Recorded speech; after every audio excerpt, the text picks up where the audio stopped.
Good evening friends, स्वागत है आपका आपके प्लेटफॉर्म RWS सिविल सर्विसेज पर। और मैं तैयार हूं आपके लिए फिर से NCERT सारवेज की क्लास को लेकर। आज हम लोग शाम को मिलते हैं मंगलवार के दिन।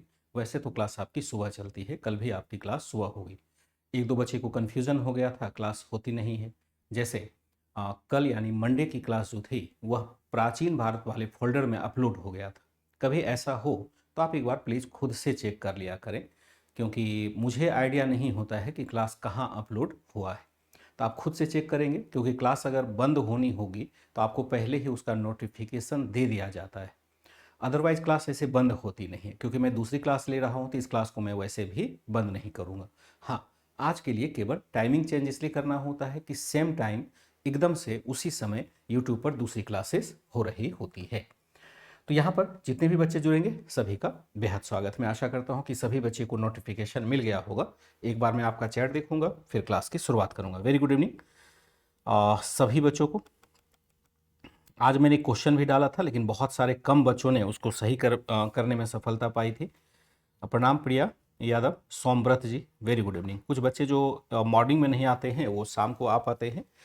तो चलिए, कोई दिक्कत नहीं है। 1 घंटे की क्लास होगी, 1 आवर्स। हम लोग 7 बजे तक रहेंगे, क्योंकि फिर से 7 से 8 जहाँ तक मुझे याद है वो मोनिका मैडम की क्लास आपकी लगी हुई है। तो क्योंकि उनका भी सुबह नहीं हो पाया था तो शाम को ही वह क्लास होगी। बात हो रही थी यहाँ पर गजनबियों के आक्रमण की बात हो रही थी। और यहाँ पर हम देखते हैं महमूद गजनबी को हम देख रहे थे। महमूद गजनवी को हमें देखना था और लास्ट फेज में था। एक दो लाइन लिखेंगे, ये हमारा काम हो जाएगा। वैसे एनसीईआरटी में बहुत सारी बातें बिल्कुल संक्षेप में लिखी गई है, लेकिन है बहुत सारगर्भित।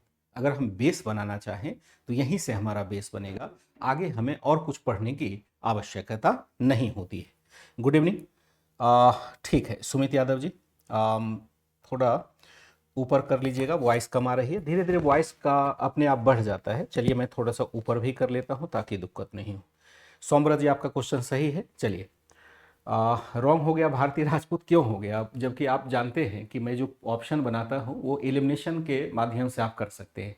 अगर आप केवल मौखरी वंश को हटा देते तो भी आंसर ठीक हो जाता। तो जब आप आंसर दे रहे होते तो वहाँ यह मत सोचिए कि सब कुछ याद करके ही देंगे।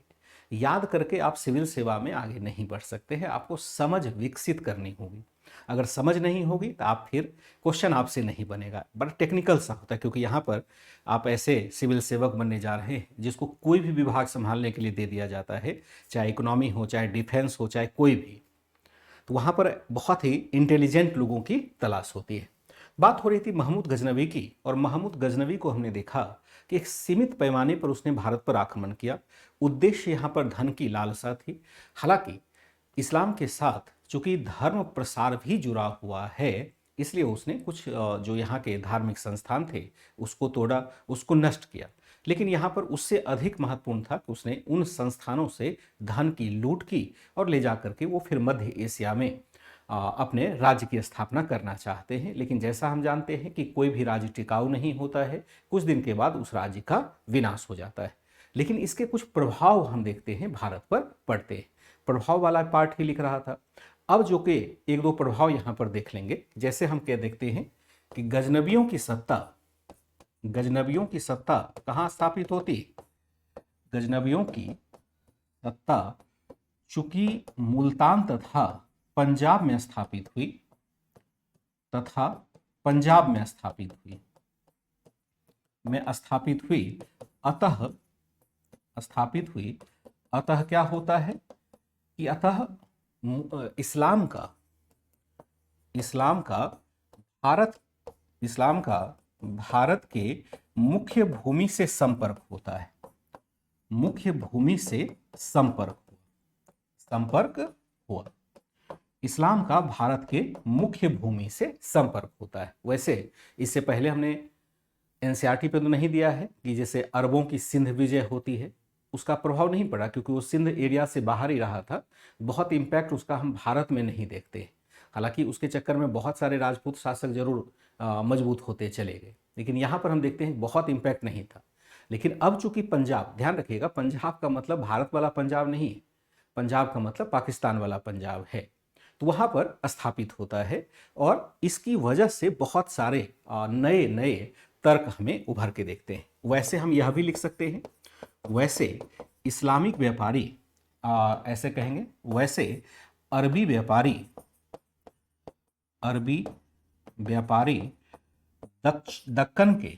दक्कन तथा दक्षिण के तटवर्तीय क्षेत्रों में पहले ही बस चुके थे, तटवर्तीय क्षेत्रों में पहले ही बस चुके थे, क्षेत्रों में पहले ही बस चुके थे। अतः क्या होता है, अतः धीरे धीरे इस्लाम का प्रसार भारत की तरफ होने लगा। प्रसार भारत में प्रारंभ होता है, शुरुआत इसको देखते हुए प्रारंभ हुआ। इसी उद्देश्य से भारत में इस्लाम का जनाधार तैयार करने के क्रम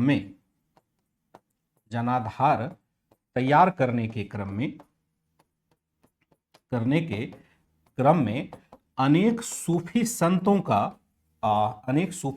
का भारत आगमन होता है। अनेक सूफी सिलसिले का भारत में आगमन होता है, सिलसिले का भारत में आगमन हुआ। आज मैंने इस पर प्रश्न पूछा था, भारत में आगमन हुआ। हमने क्या देखा कि जैसे ही यहाँ पर गजनबी साम्राज्य स्थापित होता है, जैसे पंजाब के क्षेत्र में, मुल्तान के क्षेत्र में, यहाँ देखते हैं कि कुछ सूफी संत भी आ जाते हैं, क्योंकि इस्लाम है। इस्लाम के लोग जो भी यहाँ पर इस्लाम को लेकर के आते हैं वो शांति के रूप में नहीं आते, क्योंकि यहाँ पर काफ़ी लड़ाई चल रही है, धार्मिक विद्वेष की भावना दिखाई जा रही है। तो भारत में जब इस्लाम का प्रवेश होता है तो एक तरह से विस्तीर्णता का भाव जगता है। यहाँ पर प्रभाव ये आता है कि लगता है कि ये लूट खसोट करने वाली जाति है, तो एक तरह से विद्वेष का भाव उत्पन्न होगा। तो इस्लाम का जो मूल मर्म था वो छुप जाता है। अब गजनबी जिसने कि मंदिर तोड़ा, तो क्या उसके बारे में कोई कहेगा कि ये भला आदमी है, बढ़िया व्यक्ति है? क्योंकि उसने तो देखा कि बड़ा बुरा प्रभाव रहा, बड़ा बुरा इम्पैक्ट आया समाज के ऊपर। एक छवि इस्लाम के प्रति बन जाती है ऐसी, यह गलत अवधारणा है। तो सूफी संत आकर के उन्होंने एक मानवीय पक्ष इस्लाम का रखा ताकि यहाँ पर जनाधार बन सके। और गजनबियों के साथ ही हम देखते हैं यहाँ पर धीरे धीरे सूफी संतों का प्रवेश हुआ। आज जब मैंने एक टेस्ट आपका लिया था तो वहाँ पर मैंने यह क्वेश्चन भी पूछा था कि सूफी संतों का आगमन कब हुआ था। गोरी आक्रमण से पहले ही यहाँ पर आकर के बस गए थे। ये हम क्या देखते हैं कि इसने धीरे धीरे यहाँ पर जनाधार बनाने का काम किया, जनाधार बढ़ाने का काम किया। हालांकि हम क्या देखते हैं, हालांकि आगमन हुआ, भारत में आगमन हुआ। उपरोक्त के बावजूद हम क्या देखते हैं, बावजूद उत्तर भारत के राजपूत शासकों ने या प्रभावी राजपूत शासकों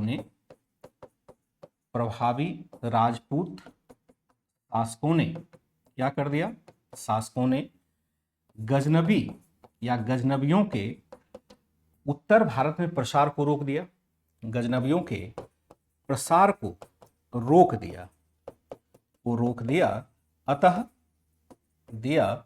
अतः ये लंबे समय तक कहाँ शासन करते रहे, समय तक पंजाब तक ही शासन करते रहे, पंजाब में ही शासन करते रहे, पंजाब में ही शासन करते रहे लंबे काल तक। ये यहाँ से आगे नहीं बढ़ पाए, केवल पंजाब के क्षेत्र में ही इन्होंने अपना प्रभाव रखा। क्योंकि उत्तर भारत में हम क्या देखते हैं कि बहुत सारे राजपूत शासक हैं। पंजाब के क्षेत्र में आप देखें तो इसमें चौहान राजवंश का उद्भव हो चुका था। फिर आपने देखें सिंध के क्षेत्र में जो गुजरात का तट है वहाँ हम सोलंकी शासक को देखते हैं।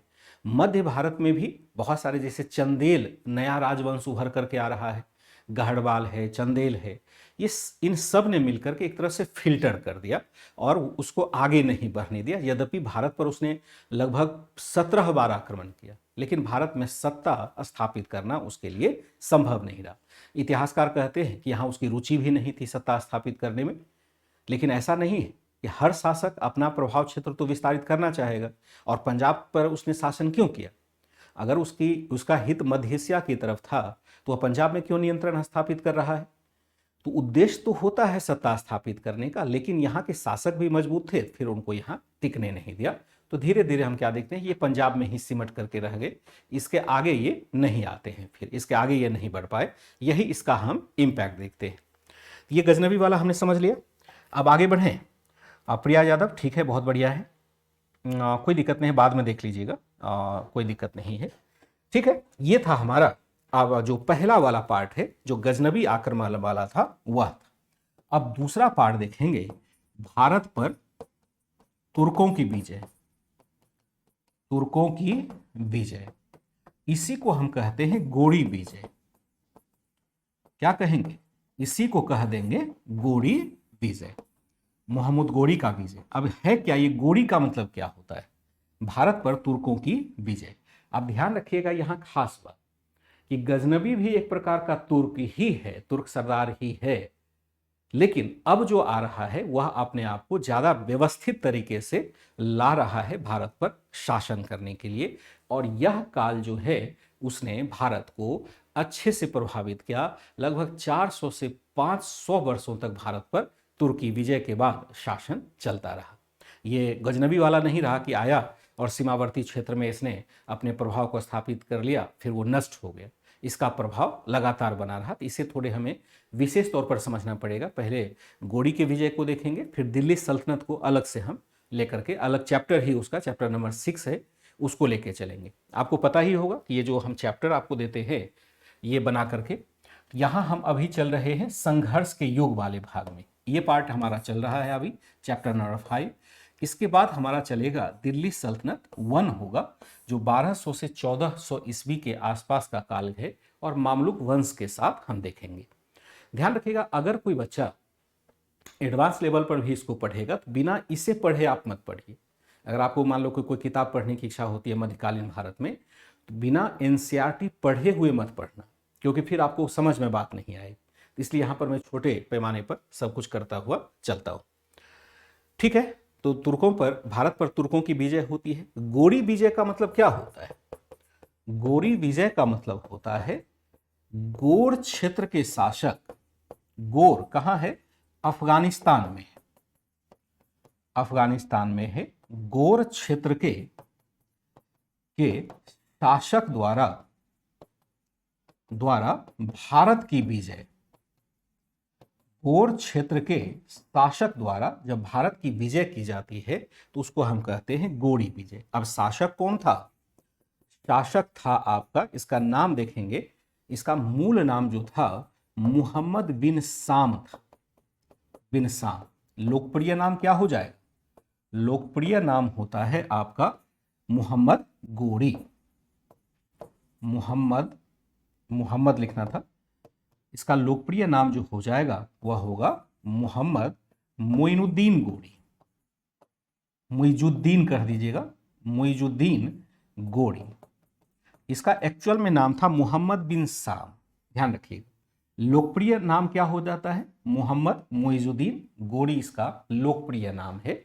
गोर क्षेत्र का यह शासक है, गोर क्षेत्र से यह भारत पर शासन कर रहा है। हमने क्या देखा कि एक तरह से यहां पर खास करके जो मध्य एशिया में है वहां पर हम देखते हैं कुछ यहां पर परिवर्तन हमारा आता है। तो यहां जो परिवर्तन आता है वह क्या होता है, जरा इसको हम देखेंगे। हाँ, मोहम्मद गोरी हो जाएगा, मोहम्मद गोरी, ठीक है। वॉइस तो ठीक है निजम, कोई दिक्कत तो है नहीं। किस विद्वान ने बताया था कि भारत पर 17 बार आक्रमण किया है? बहुत सारे विद्वानों ने कहा है, और ये कहने की जरूरत नहीं है। जब हम डेट को देखते हैं 1000 ईस्वी से लेकर के 1027 ईस्वी तक यहाँ पर आक्रमण होता है, तो हम खुद भी काउंट कर सकते हैं कि लगभग 17 टाइम्स उसने आक्रमण किया। 17 टाइम्स वो हो जाता है अलग अलग साल में। एक साल में 2-2 बार आक्रमण करता था, और जितने भी महत्वपूर्ण शहर थे, खास करके जो राजधानी टाइप के शहर थे जहाँ पर अधिक उसको संसाधन मिल सकता था, वहाँ पर उसने हमला किया और वहाँ से संसाधनों को लूटा। गोरी विजय का मतलब क्या है? यहाँ पर जो होगा गोर क्षेत्र का शासक होगा, गोर क्षेत्र के शासक द्वारा भारत की विजय। शासक कौन है? मोहम्मद बिन साम है, जिसको हम लोकप्रिय तौर पर मोहम्मद मोइजुद्दीन गोरी भी कहते हैं। हालांकि नाम कोई बहुत मायने नहीं रखता, इसलिए हम मोहम्मद गोरी ही सीधे सीधे कह देते हैं। अब देखिए पृष्ठभूमि अगर देखें तो पृष्ठभूमि हम देखते हैं क्या होता है। गजनबी साम्राज्य मध्य एशिया में समय के साथ क्या होता है, मध्य एशिया में समय के साथ अनेक राजनीतिक परिवर्तन हुए, अनेक राजनीतिक परिवर्तन होते हैं, राजनीतिक परिवर्तन हुए, समय के साथ अनेक राजनीतिक परिवर्तन हुए। समय बलवान होता है, आप जानते हैं कि बड़े बड़े साम्राज्य नष्ट हो जाते हैं समय के चक्र में।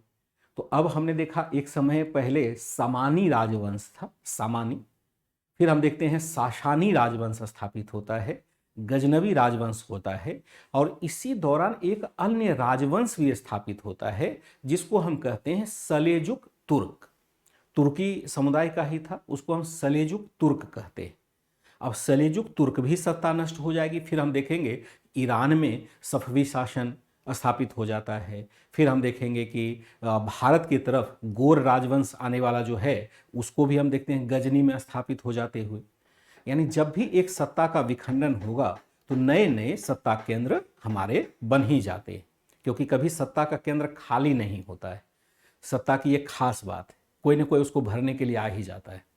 हम क्या देखते हैं, समय के साथ अनेक राजनीतिक परिवर्तन हुए, और जिसमें हम क्या देखते हैं यहाँ पर देखते हैं कि जो बौद्ध धर्म हुए, कैसे परिवर्तन हुए, उदाहरण ले लेते हैं। उदाहरण यहां पर देखेंगे, तुर्की जनजाति की एक शाखा जो बौद्ध धर्म मानती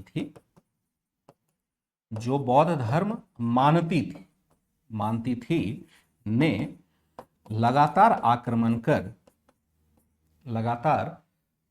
कर क्या कर दिया, आक्रमण कर किसको नष्ट कर दिया, कर सलेजुक तुर्कों की सत्ता नष्ट कर दी, तुर्कों की सत्ता नष्ट कर दी।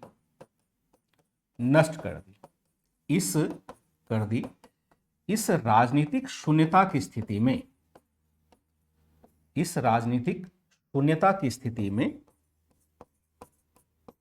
स्थिति में प्रमुखतः दो राज्य उभर के आए। स्थिति में दो नए राज्य उभर करके सामने उभरे। जैसे उदाहरण लेंगे, एक होगा आपका ईरान का राज्य, पहला जो होगा वह ईरान के क्षेत्र में होगा, ईरान का राज्य, और दूसरा होता है अफगानिस्तान के गोर क्षेत्र में, अफगानिस्तान के गोर क्षेत्र में गोरी राज्य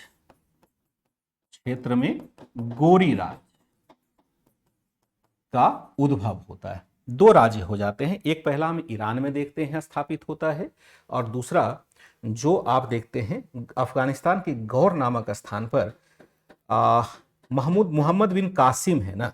मोहम्मद बिन कासिम तो बहुत पहले था, 712 में। अगर आपने छेड़ दिया है तो 1 मिनट आप रुक जाइएगा, मैं थोड़ा समझाता हूं इसको।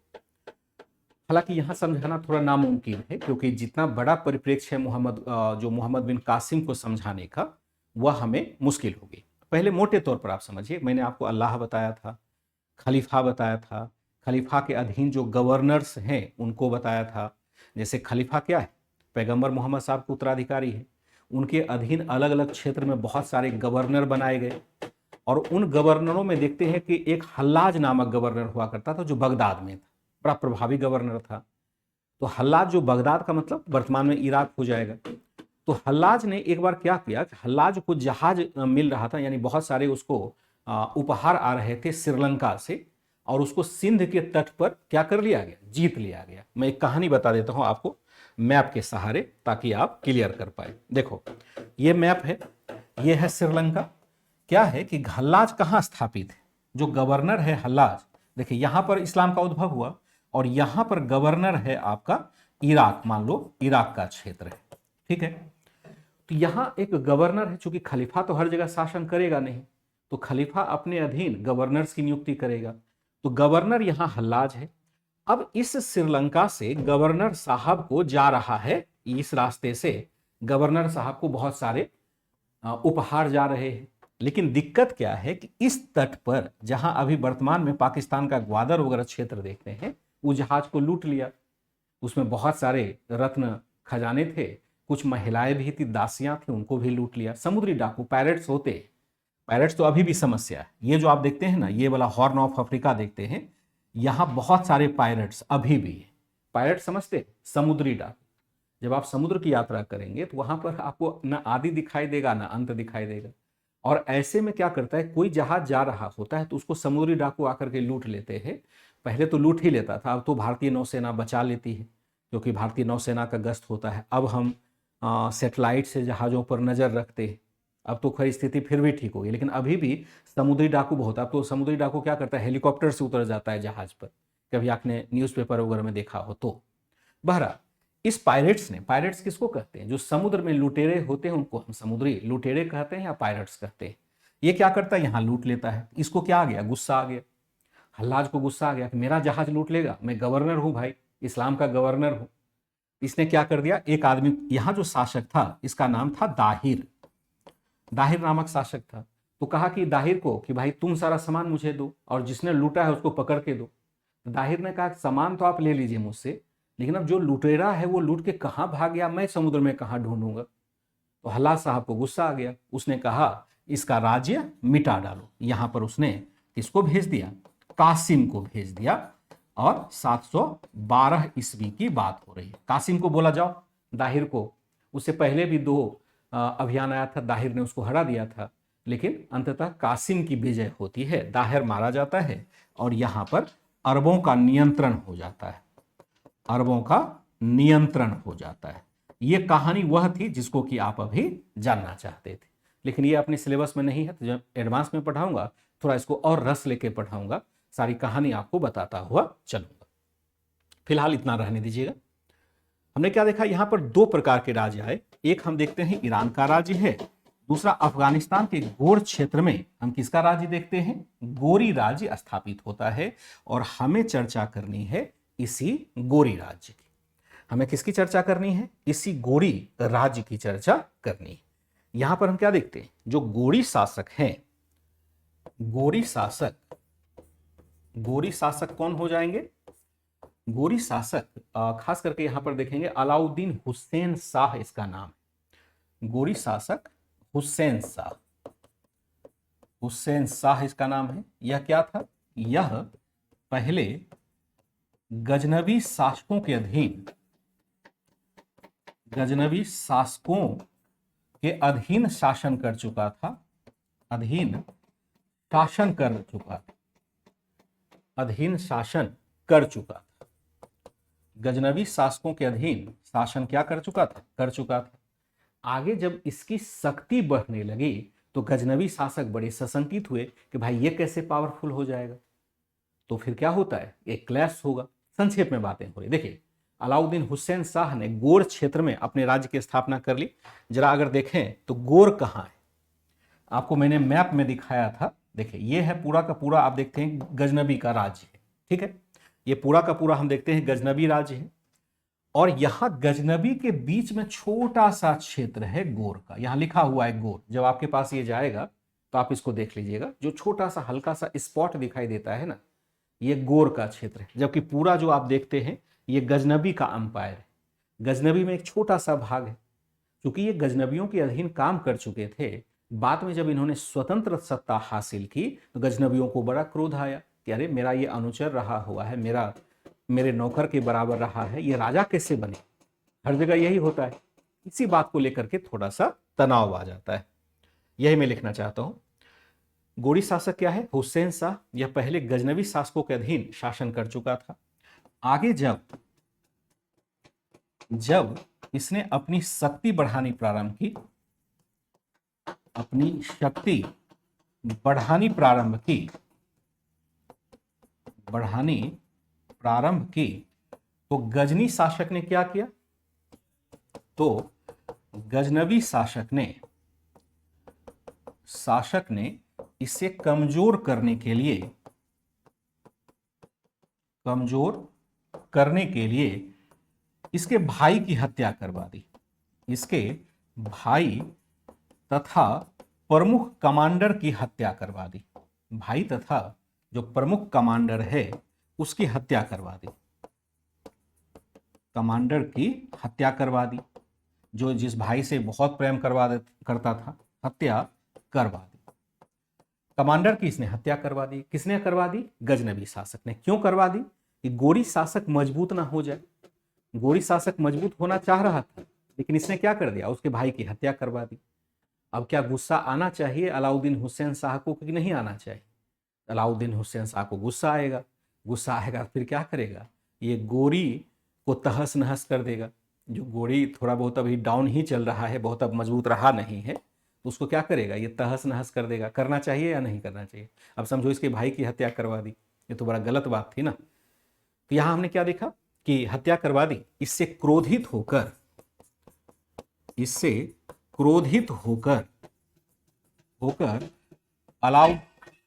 अलाउद्दीन हुसैन शाह ने क्या कर दिया? हुसैन शाह ने गजनी पर आक्रमण कर उसे क्या कर दिया? कर उसे जला दिया। कर उसे क्या होता है? 7 दिनों तक जलाता रहा। जो गजनी शहर था उसको नष्ट कर दिया, और एक दिन नहीं, इतना हिंसक प्रदर्शन किया, 7 दिन तक आग लगा करके उसको जलाता रहा। इसलिए उसका नाम ही पड़ गया, अलाउद्दीन हुसैन शाह का नाम ही पड़ गया जहां ए सोज, यानी विश्वदाह। कभी कभी पीटी में फैक्ट्स पूछा जाता है। इस कारण क्या होता है? इस कारण अलाउद्दीन हुसैन शाह को क्या कहा जाने लगा? अलाउद्दीन हुसैन शाह को क्या कहने लगा? हुसैन शाह को विश्वदाहक कहा जाने लगा। विश्वदाहक का मतलब होता है जहां ए सोज कहा जाने लगा। यहां मैं प्रश्न आपसे पूछूंगा, जाने लगा। मैं यहां पर मार्क कर देता हूं कि यहां पर मैं क्वेश्चन आपसे पूछने वाला हूं। क्वेश्चन का मार्क मैंने इसलिए लगाया कि जब मैं आपको लिए पीडीएफ देख करके मैं प्रश्न बना रहा हूँ तो मुझे याद आ जाएगा कि कहां पर मैंने पूछने का आपसे वादा किया था प्रश्न। तैयार रहिएगा, क्योंकि टेलीग्राम पर मैं पूछता ही रहता हूँ। आज शाम तक क्लास होती है, कल तो मुझे थोड़ा क्लास कम रहेगा, तो थोड़ी तैयारी भी आपकी अच्छी हो जाएगी, और मैं लगभग 2 बजे के आसपास प्रश्न पूछना शुरू कर देता हूँ। क्या देखा? तो गोरी शासक यहाँ है, जो सबसे महत्वपूर्ण है वह हुसैन शाह है। यह पहले गजनवी शासकों का अधीन शासन कर चुका था। आगे जब इसने अपनी शक्ति बढ़ानी प्रारंभ की तो गजनवी शासक ने इसे कमजोर करने के लिए इसके भाई तथा प्रमुख कमांडर की हत्या करवा दी। इससे हुसैन शाह को आ गया गुस्सा। हुसैन शाह ने क्या किया? अलाउद्दीन हुसैन शाह ने गजनी पर आक्रमण कर दिया, जो बहुत बढ़िया शहर था, जिसको महमूद गजनबी ने बड़े शौक से बनवाया था, और उसको 7 दिनों तक जलाया। इस कारण से अलाउद्दीन हुसैन शाह को विश्वदाहक कहा जाने लगा। विश्वदाहक को फारसी में कहते हैं जहां ए सोज। एक फैक्ट्स आता है कि जहां ए सोज की उपाधि किसने धारण की थी। एक फैक्ट्स आता है कि जहां ए सोज की उपाधि किसने धारण की थी, तो यह कौन हो जाएगा? अलाउद्दीन हुसैन शाह हो जाएगा। ठीक है, आगे हम क्या देखते हैं? बिल्कुल ठीक है। इसका मतलब क्या होगा? किसका मतलब क्या होगा? निजाम जी, किसका मतलब क्या हुआ? मैं नहीं समझ पाया। इतना कोड वर्ड में लिखेंगे तो मेरा समय भी डिस्टर्ब होगा। मैं बीच बीच में चैट इसलिए देखता हूं कि आपको कोई दिक्कत नहीं हो। आप कोड वर्ड में बात करेंगे तो इतना तो कोड में समझ नहीं पाऊंगा, डिस्टर्ब हो जाऊंगा खाली। इस कारण अलाउद्दीन हुसैन शाह को हम विश्वदाहक यानी जहां ए सोज कहा जाने लगा। जो विश्वदाहक का मतलब क्या होता है? विश्व को जलाने वाला। वैसे उसने गजनी को जलाया था, लेकिन इतना भयंकर मतलब अत्याचार वहां पर किया कि उसको कहा जाने लगा कि भाई ये विश्व को जलाने वाला है, यानी इस पूरे संसार को ये जला देगा। इतना क्रोधित हो गया है कि आगे हम क्या देखते हैं? आगे गोरी शासक, आगे क्या होता है? आगे गोरी शासक गयासुद्दीन हुआ। गयासुद्दीन वैसे तो अपने राज्य का प्रसार कहां करना चाहते थे? राज्य का प्रसार मध्य एशिया की तरफ करना चाहते थे। मध्य एशिया की तरफ करना चाहते थे, तरफ करना चाहते थे। लेकिन क्योंकि मध्य एशिया में हम मंगोलों की सत्ता को देखते हैं स्थापित होते हुए, फिर वो मध्य एशिया जा नहीं पाएगा। वैसे हमने क्या देखा, यहां पर जो गोरी शासक है वैसे वह मध्य एशिया की तरफ यहां करना चाहते थे, लेकिन हम क्या देखते हैं, चाहते थे, लेकिन इसी समय हम क्या देखते हैं, इसी समय ख्वारिज्म के राज्य के उद्भव के कारण, इसी समय शक्तिशाली ख्वारिज्म साम्राज्य के उद्भव के कारण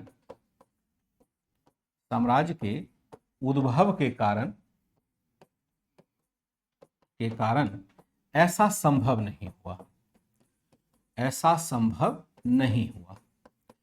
अब देखिए होता क्या है कि ये चाह रहा है, गोरी शक्ति चाह रहा है कि हम मध्य एशिया की तरफ जाएं, भारत आने का कोई परिप्रेक्ष्य बनता नहीं है, क्योंकि भारत आने में बहुत मुश्किल है। क्या मुश्किलें हैं भारत आने में, मैं अभी बताता हूं मैप के साथ। पहले इसको एक बार देख लीजिए कि आगे गोरी शासक गयासुद्दीन वैसे तो अपने राज्य का प्रसार मध्य एशिया की तरफ करना चाहते थे, लेकिन इसी समय शक्तिशाली ख्वारिज्म शासक के उद्भव के कारण ऐसा संभव नहीं हुआ। अब देखिए भारत की तरफ ये आना क्यों नहीं चाह रहा है, पहले इसको समझते हैं। अब जब हम बात करते हैं, ये भारत का क्षेत्र है, अब हम देखते हैं ये गजनी का है आपका साम्राज्य, ये है गजनी का, और यहां हम गोर को देखते हैं। अब ये अगर भारत की तरफ आना चाहेगा तो पहले हम यहां पर देखते हैं ऑलरेडी गजनबी बैठे हुए, क्योंकि पंजाब और मुल्तान पर उसने तो आधिपत्य किया हुआ था, तो भारत आएगा कैसे, पहले तो उसको गजनबी से फिर युद्ध करना पड़ेगा, एक बार तो युद्ध हो चुका है। तो उससे अच्छा नहीं है कि ये इधर चले, मध्य एशिया की तरफ निकल जाए, ज्यादा बढ़िया है ना, उधर अभी रास्ता खाली है। लेकिन दिक्कत क्या हुई कि वहां ख्वारिज्म राज्य का उद्भव हो गया, और ख्वारिज्म अपने तरफ नहीं जाने देगा। तो भाई इसको तो अपना खर्च चलाने के लिए पैसा चाहिए ना, संसाधन चाहिए। और जिस गोर क्षेत्र में, ये जो अफगानिस्तान का गोर क्षेत्र है, जहां ये अपने अस्तित्व को बना रहा है, वहां इतना इनकम हो भी नहीं रहा है कि जिससे इसका खर्च भी निकल पाए। बड़ी संघर्षशील स्थिति बन रही है इन लोगों की। भारत कैसे आए, तो भारत आएंगे तो यहां पर पहले से गजनबी बैठा है, उससे युद्ध करना पड़ेगा। भारतीय शासक तो बाद में आएगा, लेकिन पंजाब के रास्ते आएंगे तो आपको यहां पर युद्ध तो करना पड़ेगा ना, जो गजनबी पहले से बैठे हुए। एक रास्ता और हो सकता है भारत आने का, जो मोहम्मद बिन कासिम ने बहुत पहले अपनाया था, कि हम क्या करते, बोलन पास से इधर से होते हुए, सिंध से होते हुए सीधा एंट्री कर जाते, गुजरात होते हुए, राजस्थान होते। दो रास्ते हो सकते हैं भारत आने के। एक हम देखेंगे इस रास्ते से आ सकता है, ये है आपका खैबर पास, खैबर पास से आ सकता है, यहां से आ सकता है, इसको हम कहते हैं बोलन पास, बोलन पास से आ सकता है। यहां से भी हम एंट्री मार सकते हैं, सीधा राजस्थान एंट्री कर जाएंगे, या गुजरात होते हुए मध्य भारत में सीधे आ जाएंगे, या तो आप चाहे तो पंजाब होते हुए आ जाइए। अक्सर जितने भी आक्रमणकारी आए हैं भारत पर, सबने पंजाब वाला रास्ता चुना है, बीच वाला रास्ता किसी ने नहीं चुना। इधर से कोई आक्रमणकारी सफल नहीं रहा है, केवल शकों को हमने देखा, जो शक शासक थे प्राचीन भारत में, केवल वही थोड़ा बहुत सफल हुआ, लेकिन अन्य कोई आने में सफल नहीं रहा। इसलिए हमेशा आक्रमणकारी आपको पंजाब के रास्ते आते हुए दिखाई देंगे। लेकिन पंजाब तो ब्लॉक है, अभी यहाँ गजनी का शासन है, अब क्या करें भाई। इसने कहा चलो यहां से चलते हैं, दूसरा रास्ता हम चुन लेते हैं, गजनी से हम क्यों झगड़ा करें, क्योंकि शक्ति भी इसकी बहुत अधिक नहीं थी, और पराजित अगर अभी हो जाता तो चारों तरफ से पिस जाता। समझ रहे हैं कहानी को। तो अब चलते हैं जरा कहानी को लिखने पर। हमने क्या देखा, आगे गोरी शासक गयासुद्दीन वैसे तो अपने राज्य का प्रसार मध्य एशिया की तरफ करना चाहते थे, लेकिन इसी समय शक्तिशाली ख्वारिज्म साम्राज्य के उद्भव के कारण ऐसा संभव नहीं हुआ। गयासुद्दीन का ही भाई था मोहम्मद गोरी, गयासुद्दीन का ही भाई था मोहम्मद गोरी, जो गजनी क्षेत्र का प्रशासक था, और इसने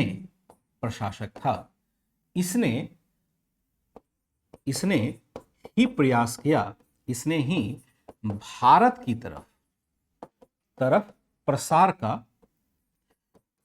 का प्रयास किया,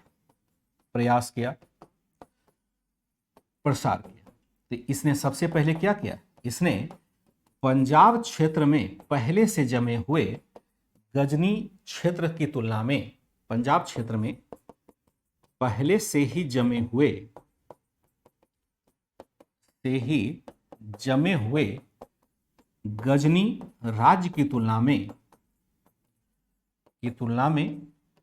सिंध क्षेत्र से राजस्थान के रेगिस्तान होते हुए आक्रमण करना ज्यादा उचित समझा। सिंध क्षेत्र से राजस्थान के रेगिस्तान होते हुए आक्रमण करना अधिक उचित समझा।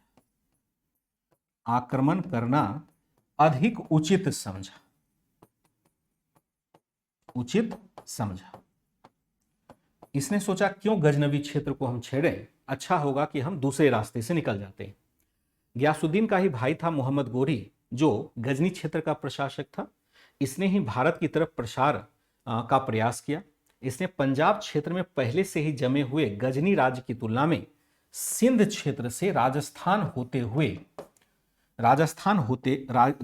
के रेगिस्तान होते हुए आक्रमण करना अधिक उचित समझा। इसने सोचा कि पंजाब के रास्ते नहीं आते हैं, हम आते हैं किस रास्ते से, हम आते हैं सिंध के रास्ते से। आक्रमण क्यों करना होता है?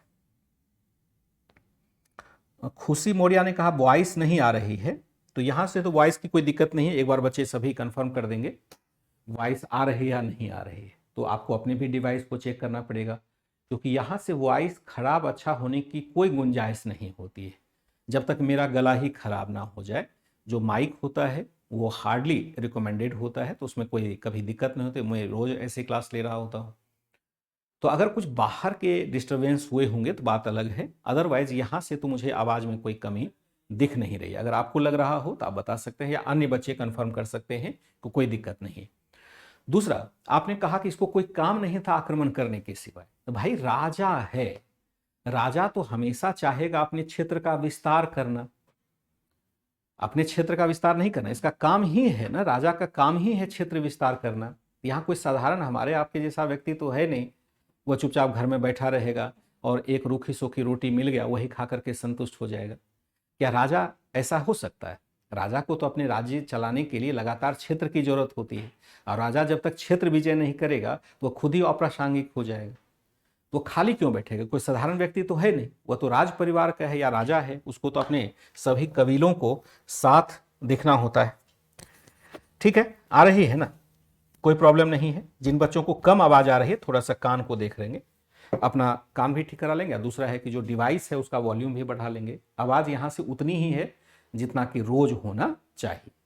अगर आपके अंदर कोई प्रॉब्लम है तो आप उसको देख लीजिएगा, यहां से कोई दिक्कत नहीं। क्या यहां तक बात समझ पाए कि गजनई जो क्षेत्र है वो पंजाब में, गजनबी जो शासन है वो पंजाब में स्थापित है। गोरी को भारत की तरफ आक्रमण करना है क्योंकि भारत एक समृद्ध क्षेत्र के रूप में दिखाई दे रहा है। वैसे तो जाना इसको मध्य एशिया की तरफ, लेकिन वो भारत से संसाधन लूटेगा और भारत के संसाधनों के बल पर मध्य एशिया में अपने राज्य की स्थापना करेगा। नहीं, भारत के संसाधनों से राज्य स्थापित करेगा मध्य एशिया में। इस उद्देश्य से प्रेरित होकर के वह भारत पर आक्रमण करता है। और उसके सामने ऐसे बहुत तेरे उदाहरण हैं, जैसे महमूद गजनबी ने भारत पर आक्रमण करके बहुत पैसा लूटा था। ये खासियत वह भी, उसको भी दिखाई दे रहा है कि अगर मैं भी आक्रमण करूं तो मुझे भी बहुत पैसा मिल जाएगा। ये कहानी है इसके साथ। क्या यहां तक बातें समझ पा रहे हैं? एक बार कंफर्म करेंगे। रिंकू जी बहुत बढ़िया है। विमल ने कहा आ रहा है, तो सुरहानी का बिल्कुल क्लियर है। एक बार अपने सिस्टम को देख लीजिएगा, क्योंकि दिक्कत क्या है, यहाँ नहीं, दिक्कत क्या है, यहाँ नहीं है, बल्कि आपके सिस्टम में होगा। एक बार कंफर्म करेंगे कहानी। वैसे एक चीज मैं और आपको बता दूं कि कहानी एक बार में समझ में आती नहीं है। एक बार में आप जो एक प्रणाली बन गए, समझ में नहीं आया फिर से पढ़िए, नहीं समझ में आया फिर से पढ़िए, क्योंकि नहीं समझ में आना वो आपकी समस्या हो जाएगी। जो बताना है वो तो बता दिए, क्योंकि जब तक हम नहीं समझ पाएंगे तब तक आगे कैसे बढ़े। लेकिन हम क्लास में तो आपको नहीं समझा सकते सारी बातें, सब बच्चों का कैचिंग कैपेसिटी अलग अलग होती है। नहीं समझ में आया, फिर से पढ़ना ही एक सॉल्यूशन है, दूसरा कोई सॉल्यूशन नहीं। हमने क्या देखा, यहां पर गोरी और गजनी के बीच में संघर्ष हो रहा है। इसी दौरान एक शासक ऐसा है जो भारत की तरफ मुड़ता है। जनरली वह धन लाभ की आकांक्षा में आगे बढ़ता है और इसी क्रम में हम देखते हैं कि भारत पर वह बहुत सारे क्षेत्रों में अधिकार स्थापित कर लेता है। ठीक है, हम क्या देखते हैं कि यहां पर क्या देखते हैं कि भारत की तरफ प्रसार करने का प्रयास किया। जो प्रथम प्रयास यह करता है वह करता है आक्रमण करना अधिक समझा। जरा मैप को देखिए, फिर से एक बार मैप को देखेंगे, मैप को देखेंगे तो आसान होगा समझना। अब देखिए, मैं फिर से इसको डिलीट करके फिर से नए तरीके से मैप बताता हूं, इसमें मुझे क्या समझना था। अब यहां पर क्या लिखा हुआ है, फिर से मैं एक बार एस्टेब्लिश करने की कोशिश कर रहा हूं जो दोबारा समझने के लिए। देखो यहां पर क्या है, यह है गोर का क्षेत्र, गोर का क्षेत्र है जो मैंने मार्क किया है। गोर का क्षेत्र है तो इसके लिए आसान है यह इधर प्रसार करे, लेकिन यहां पर इसको बैन लगा हुआ है क्योंकि यहां पर ख्वारिज्म साम्राज्य है, यहां ये जा नहीं सकता। अब कहां जाए, तो भारत की तरफ जाएगा क्योंकि भारत बहुत ही धन धान्य से पूर्ण देश है, इसकी सूचना उसे मिल चुकी है विभिन्न आक्रमणकारियों के माध्यम से या व्यापारियों के माध्यम से। अब ये आना चाहता है भारत, तो ये है भारत की सीमा, मान लीजिए यहां है और हम सीमा जो निर्धारित करते हैं भारत की वो यहां पर है। ये देखिए, ये पाकिस्तान उस समय हमारे पास ही था, पाकिस्तान और भारत का तो विभाजन 47 में जाकर के हुआ। ये बात हो रही है 1100 के आसपास, 12वीं शताब्दी की बात हो रही है। तो हमारी सीमा यहां है, गोर से नजदीक है। देखिए ये सीमा है, पाकिस्तान की जो वर्तमान सीमा है वो असल में हमारी सीमा हुआ करती थी। तो यहां हम क्या देखते हैं कि यहां से अगर आएगा तो वह आएगा पंजाब होते हुए, ये लाहौर का क्षेत्र यहां से आएगा, इसको हम कहते हैं खैबर दर्रा, खैबर दर्रा के माध्यम से आएगा। लेकिन यहां पर क्या है, गजनबी पहले से बैठे हुए हैं, गजनबियों का ये क्षेत्र है, अगर इधर से आएगा तो उसको भाई गजनबियों से युद्ध करना पड़ेगा। उसने कहा कि अच्छा जाना तो है लेकिन गजनबी से युद्ध करना संभव नहीं है क्योंकि इतने संसाधन उसके पास नहीं है और बेकार में हम क्यों शत्रुता मोल लें। उसने कहा हम इधर से नहीं आएंगे बल्कि हम क्या करेंगे, इधर से आते हैं, इस तरह से आते हैं। और यहां पर हम क्या मानते हैं, यहां पर हम मानते हैं यहां पर बोलन पास, पास किसको कहते हैं, दर्रा किसको कहते हैं, जब दो पहाड़ों को हम जोड़ते हैं, ऐसे ऐसे पहाड़ है और जो जोड़ने वाला रास्ता एक होता है, सकड़ी पट्टी होती है, उसको हम पास कहते हैं, ज्योग्राफी में आप पढ़ते हैं। उसने कहा कि हम पंजाब नहीं जाकर के हम सिंध के रास्ते आते हैं, सीधा राजस्थान में एंट्री मारते हैं और जो ये क्षेत्र है हमारा, ये क्या है, रेगिस्तान। यही हम देखते हैं थार डेजर्ट, थार राजस्थान, थार रेगिस्तान है। बोला थार में तो कोई होगा नहीं, रेगिस्तान होते हुए सीधे मध्य भारत में हम एंट्री करेंगे और जाके जीत लेंगे। तो गोरी ने यही प्रयास किया जो उसके लिए बड़ा घातक होता है। यहां हमने क्या देखा कि रेगिस्तान के गयासुद्दीन का ही भाई था मोहम्मद गोरी, जो गजनी क्षेत्र का प्रशासक था। इसने ही भारत की तरफ प्रसार का प्रयास किया। इसने पंजाब क्षेत्र में पहले से ही जमे हुए गजनी राज्य की तुलना में सिंध क्षेत्र में राजस्थान के रेगिस्तान होते हुए आक्रमण करना अधिक उचित समझा। तो इसी क्रम में यह क्या करता है, प्रथम प्रयास करता है। प्रथम प्रयास ये कहां करता है, प्रथम प्रयास करता है, और प्रथम प्रयास करता है 1178 ईस्वी में। इसमें क्या करता है, इसने गुजरात स्थित सोलंकी राज्य पर हमला किया। इसने क्या किया, इसने गुजरात के रास्ते प्रवेश करने की कोशिश की। इसने क्या किया, गुजरात के रास्ते भारत पर आक्रमण करने की कोशिश की, आक्रमण करने की कोशिश की। हालांकि माउंट आबू के पास, माउंट आबू राजस्थान में है, करने की कोशिश की। हालांकि माउंट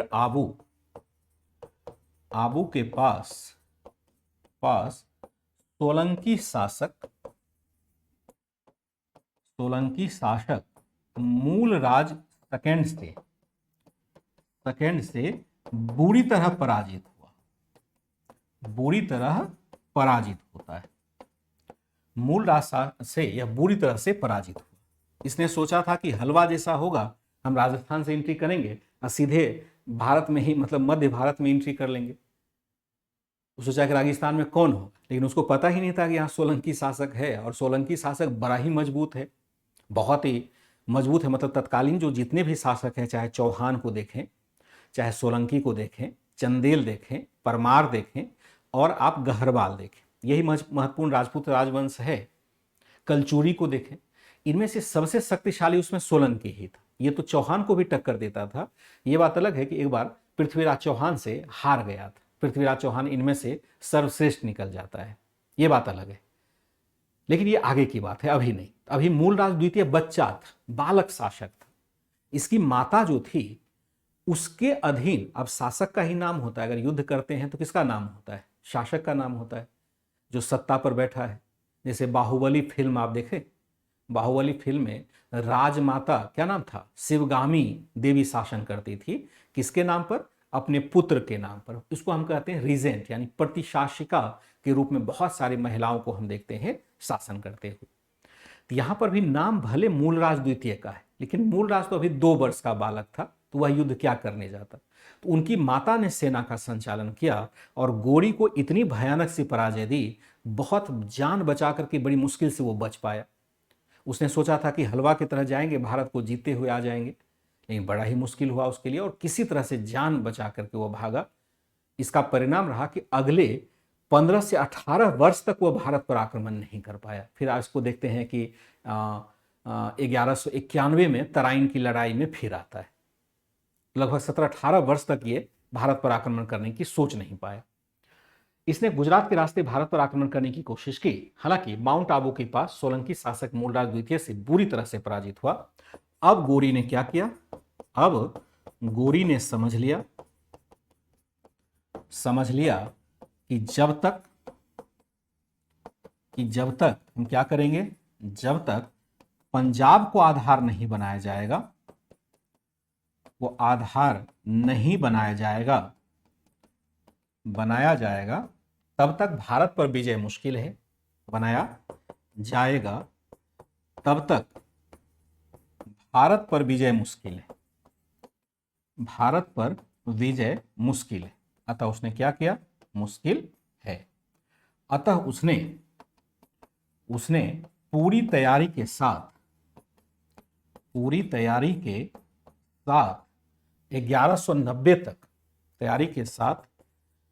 1190 तक पंजाब के संपूर्ण पंजाब से गजनीक शासक को हटाकर अपनी सत्ता स्थापित कर ली, अब उसको लग गया यहां से भाई बिना रास्ता निकलेगा ही नहीं, इसलिए हर हालत में आपको पंजाब के रास्ते ही जाना पड़ेगा। गुजरात के रास्ते आप नहीं जा सकते हैं, गुजरात के रास्ते जाएंगे तो आपको बुरी तरह से फेल्योर मिलेगा। ठीक है, हाँ, गोरी से बुरी तरह से हार गया, बुरी तरह से हारा था। हाँ, प्लान पर पानी फिर गया। जो भी आया दक्कन क्षेत्र कैसे गया? रिंकू कुमार जी, मैप से अच्छा समझ में आ जाता है, चलिए ठीक है। तो हमने क्या देखा, अरे वो सीमा की बात नहीं कर रहे रिंकू कुमार जी, आप तो एकदम भावुक हो गए। आप जो मैं बॉर्डर की बात कर रहा था, आप तो सीमा हैदर की बात करने लगे। यही कारण है कि दिमाग जो है ना हमारा भटकता है, और फिर जो बातें समझाना चाहते हैं आपको, भला जब सीमा हैदर याद है तो मोहम्मद गोरी क्यों याद रहेगा? सिंध क्षेत्र, मुल्तान क्षेत्र, लाहौर क्षेत्र क्यों याद रहेगा? दिमाग से उस सीमा हैदर को बाहर निकालिए। बात कर रहे थे यहां पर बॉर्डर की, गलती मुझसे ही होगी कि मैंने सीमा नाम ले लिया, बॉर्डर कहना था मुझे। मतलब आप कहां भटक जाएंगे ये बड़ा कहना मुश्किल है। चलिए, मजाक आप भी कर रहे थे, मैं भी कर रहा था, आप भटकाव के शिकार नहीं। अब गोरी ने समझ लिया कि जब तक हम पंजाब को आधार नहीं बनाएंगे तब तक एंट्री बड़ा मुश्किल है। अगर पहले वह सफल हो जाता, देखिए इतिहास कैसे परिवर्तित होता है यह समझिए। अगर वह पहले एंट्री कर लेता भारत में तो चौहान राजवंश बच जाता, चौहान शासक से उसका झगड़ा पहले नहीं होता। जैसे हम देखते हैं तराइन का युद्ध होता है और पृथ्वीराज चौहान वहां पर पराजित होते हैं सेकेंड युद्ध में। तो अगर वह यहां से एंट्री करता तो उसका चक्कर सोलंकी शासक से होता, फिर परमार शासक से होता। चौहान तो पंजाब और दिल्ली में है, उनका उससे विवाद होता ही नहीं पहले। अब दिक्कत क्या हुई कि उसने रूट बदला तो जिस रूट से वह आ रहा है उस रूट में चौहान शासक का क्षेत्र है, क्योंकि पृथ्वीराज चौहान एक बड़ा मजबूत शासक था, ऐसा मजबूत शासक कि उसने सोलंकी को भी पराजित किया। सोलंकी किसी से पराजित नहीं होने वाला था, लेकिन चौहानों ने सोलंकी को भी पराजित किया था। जब इतनी शक्ति चौहानों में आ गई तो उसने पंजाब तक के क्षेत्र को अपने में मिला लिया। जो भटिंडा आप क्षेत्र देखते हैं, पंजाब में है भटिंडा, पंजाब हरियाणा बॉर्डर पर भटिंडा का क्षेत्र है, उसमें उसको तावर हिंद कहा जाता था।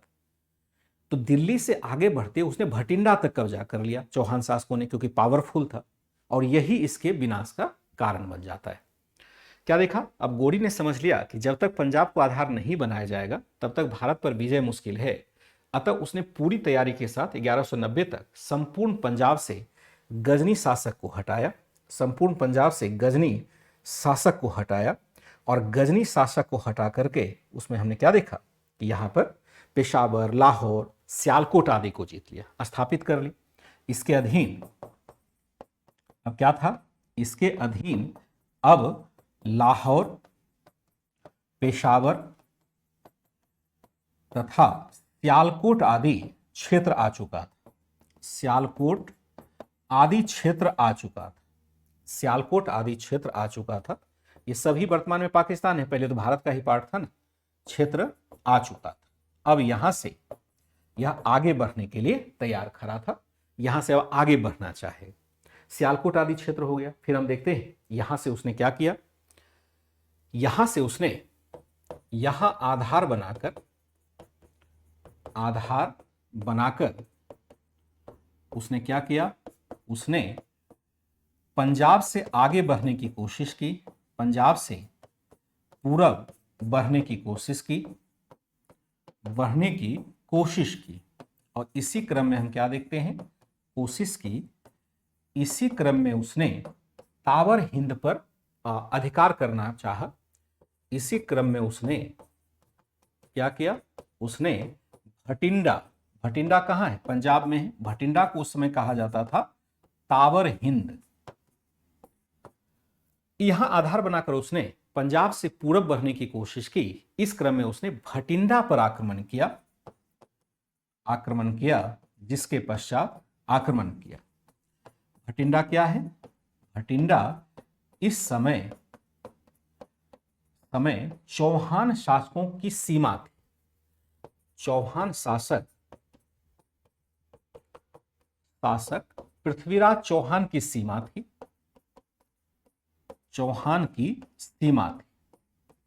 यानी बॉर्डर था, सीमा बॉर्डर। चौहान का क्या था, का सीमावर्ती क्षेत्र था। मैं सीमा क्षेत्र नहीं लिखता हूं, सीमावर्ती क्षेत्र था। ठीक है, भटिंडा इस समय क्या था, चौहान शासक पृथ्वीराज चौहान का सीमावर्ती क्षेत्र था। इस अतिक्रमण से क्या होता है के कारण चौहान शासक ने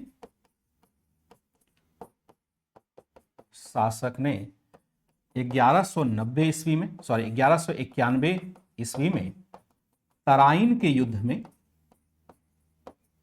में चुनौती दी, गोरी को चुनौती देकर उसे बुरी तरह से पराजित किया।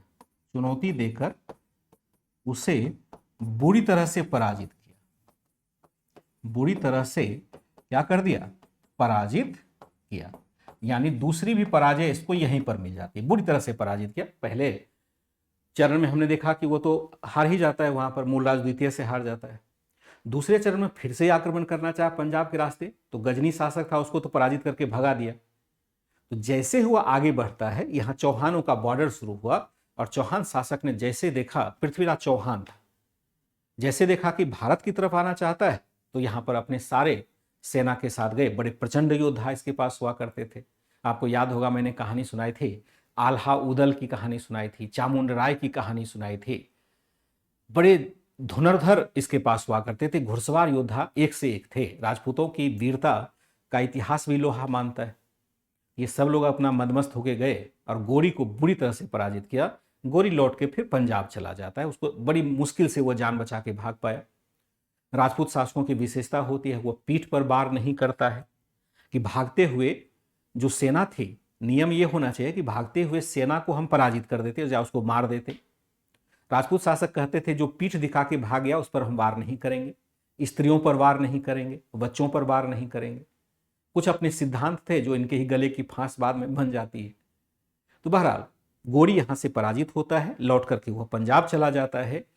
पंजाब जाने के बाद चौहान तो लौट के आ गए अपने घर, उसको लगा कि अब यहाँ आएगा नहीं। उसने सोचा कि एक यह भी एनसीईआरटी में लिखा है, चौहानों ने सोचा कि छोड़ो गोरी को, जहाँ था पहले रह रहा था वहाँ रहने देते हैं, क्या फ़ायदा उसको वहाँ से खदेड़ने का, क्योंकि पहले भी वहाँ गजनबी का शासन था ही और गजनबियों के साथ हमने साझा सीमा, एक तरह से बॉर्डर अपना शेयर किया ही था। तो चौहान शासक ने सोचा क्यों जाकर के उसको छेड़े, पंजाब में क्यों जाकर के आंतरिक भूभाग पर हमला करें, रहने दो जहाँ पर है उसको रहने दो। ध्यान देखिए, ज़्यादा दूर नहीं था, लाहौर में ही तो बैठा था गोरी। तो इतिहासकार कहते हैं कि नियम से पृथ्वीराज चौहान को लाहौर तक आक्रमण करना चाहिए था, लेकिन इतिहास को हम वर्तमान में जाकर के नहीं समझ सकते हैं, इतिहास को उसी समय की घटना से ही समझ सकते हैं। हमने क्या देखा, इस अतिक्रमण के कारण चौहान शासक ने 1191 ईस्वी में तराइन के युद्ध में गोरी को चुनौती देकर उसे पराजित किया। हालांकि गोरी ने क्या किया, गोरी ने हार नहीं मानी तथा अगले ही साल बेहतर तैयारी के साथ तराइन के साथ 1192 के तराइन की दूसरी लड़ाई में हम क्या देखते हैं, लड़ाई में पृथ्वीराज चौहान को पराजित किया। पृथ्वीराज चौहान को पराजित करने में सफलता पाई और इसके पश्चात हम क्या देखते हैं, सफलता पाई। इसके पश्चात इस हार के पश्चात भारत की मुख्य भूमि पर तुर्कों की विजय सुनिश्चित हो गई। तुर्कों की विजय सुनिश्चित हो जाती है। तुर्कों की विजय यहां पर सुनिश्चित हो जाती है। यहां आधार बनाकर उसने पंजाब से पूरब बढ़ने की कोशिश की। इस क्रम में उसने भटिंडा पर आक्रमण किया। भटिंडा इसमें चौहान शासक पृथ्वीराज चौहान का सीमावर्ती क्षेत्र था। इस अतिक्रमण के कारण चौहान शासक ने 1191 में तराइन के युद्ध में गोरी को चुनौती देकर उसे बुरी तरह से पराजित किया। हालांकि गोरी ने हार नहीं मानी तथा अगले ही साल बेहतर तैयारी के साथ 1192 की तराइन की दूसरी लड़ाई में पृथ्वीराज को पराजित करने में सफलता पाई। इस हार के साथ क्या होता है, भारत की मुख्य भूमि पर तुर्कों की विजय सुनिश्चित हो गई। अब चुनौती देना इसके लिए मुश्किल हो जाएगा। आज के क्लास को यहीं रखेंगे। बहुत सारी कहानियां होती है ना, बहुत सारी कहानी होती है, उस कहानी पर लोक कथाएं बहुत सारी होती है। अगर राजवंश के इतिहास को पढ़ेंगे, खास करके राजपूताना के इतिहास को पढ़ेंगे, तो क्या वहाँ पर मतलब पढ़ते ही जो शरीर का रोम रोम है ना वो खड़ा हो जाएगा। मतलब इतना बढ़िया इतिहास लिखा है। लेकिन आज यहीं रखते हैं। मैं सुबह 8 बजे फिर से मिल रहा हूँ और लगभग 10-12 घंटे के बाद मैं आपके सामने फिर हाजिर हो रहा हूँ। सुबह 8 बजे ही क्लास होगी, फिर वहाँ से हम लोग कंटिन्यू करेंगे, क्योंकि दूसरी इकोनॉमी की क्लास आपकी शुरू हो रही है। मैं मान के चलता हूँ कि उसके लिए मुझे क्लास बंद करना पड़ेगा। कहानी बड़ी दिलचस्प है, इतिहास बड़ा रस का चीज है, बस आपको समझ करके यहाँ पर चलने की जरूरत होती है। समझ करके चलेंगे, सब अच्छा होता चला जाएगा।